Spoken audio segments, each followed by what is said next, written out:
তেখেতক মৰম কৰিব আৰু তেখেতক আশীৰ্বাদ কৰিব। ৰাইজে এনেকুৱা জনপ্ৰতিনিধি বিচাৰে যি ৰাইজৰ কাৰণে কাম কৰে, দুখে সুখে বিপদে ৰাইজৰ লগত থাকে। মই দেখিছো যোৱা সময়ছোৱাত কৰিমুদ্দিন বৰভূঞা তেনেধৰণৰ এগৰাকী ইয়াত যিসকলে জইন কৰিলে চাওক, কৰ্মকৰ্তাসকলৰ ওপৰত দলটোৰ ভৱিষ্যত বহু পৰিমাণে নিৰ্ভৰ কৰে।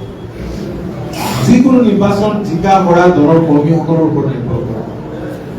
একগৰাকী উৎসাহী কৰ্মকৰ্তাক লৈ যি কৰ্মকৰ্তাই সুপৰিকল্পিতভাৱে কাম কাজবোৰ কৰি সতীৰ্থক আমাৰ মাজত পাইছো। তেওঁলোকৰ এই নতুন যাত্ৰালৈ, অনাগত দিনৰ নতুন যাত্ৰালৈ আৰু আমি চাম। আজি বহুতে জইন কৰিছে, বহুতে কৰিমুদ্দিন বৰভূঞা কৈছে যে বহুতে আজি যিদৰে কৰিমুদ্দিন বৰভূঞাক বৰাক পাতিয়ে পাইছে বা আমি দেখিছো তেনেধৰণে অনাগত দিনত আমি নিশ্চয় দেখিবলৈ পাম।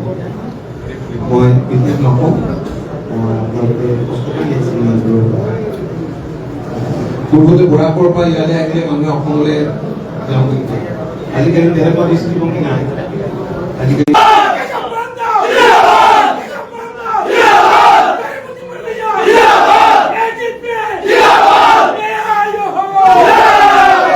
ধন্যবাদ ধন্যবাদ চাহ খাই যাব।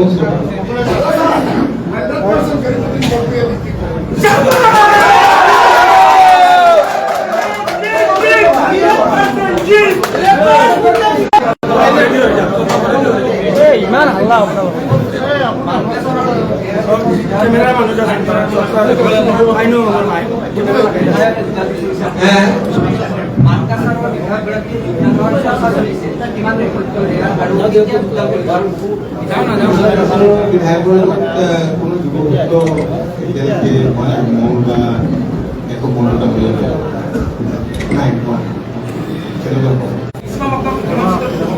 মেক্সিমাম মিনিমাম টকা নাই। দহ বুলিলে আজি চিট আছে ধৰক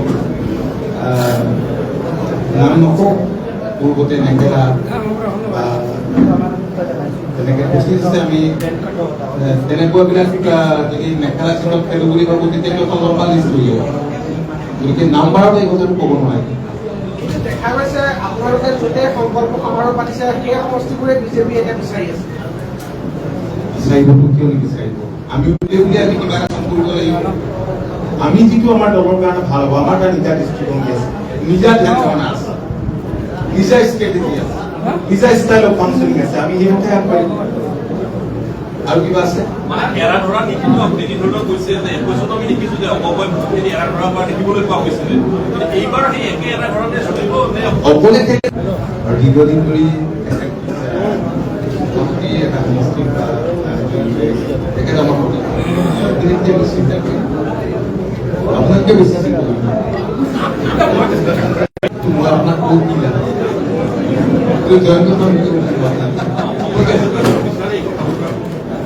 চাওক, মই বিশ্বাস কৰো আৰু